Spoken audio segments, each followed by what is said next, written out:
एकंदरीत जर आपण पाहिलं तर त्यांनी आता मतदानाचा हक्क बजावलेला आहे, मतदान केलेलं आहे. दादा, मतदान केलेलं आहे, पहिली प्रतिक्रिया काय नाही, ओव्हरऑल रिस्पॉन्स खूप चांगला आहे. अख्ख्या लोकसभेत खडकवासलामध्ये लोक बाहेर आलेत. बारामतीमध्ये लोकांना साहेबांनी दादांमध्ये डिसिजन नाही घ्यायचं आहे की कोणाला मत द्यायचं आहे. त्याच्यामुळे थोडं बारामतीमध्ये लोक कमी बाहेर आले, पण ओव्हरऑल रिस्पॉन्स चांगला आहे. चांगला लीड मिळेल आणि भोरवेल्लामध्ये चांगलं झालं, थोडं फीडबॅक घेतला.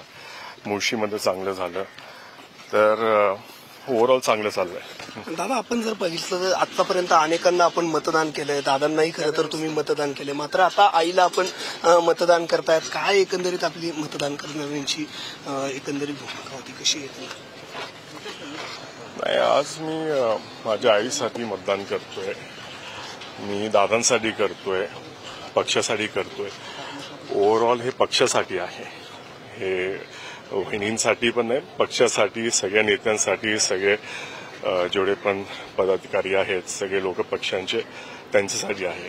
दादा, दुसरीकडे जर आपण पाहिलं तर अनेक गोष्टींचा खरं तर आरोप होताना पाहायला मिळतोय. पैसे वाटप असेल, त्यानंतर बँका खरं तर उघड्या, असा अनेक आरोप केले जात आहेत. त्याच्यावरती बोलायचं नाही मला.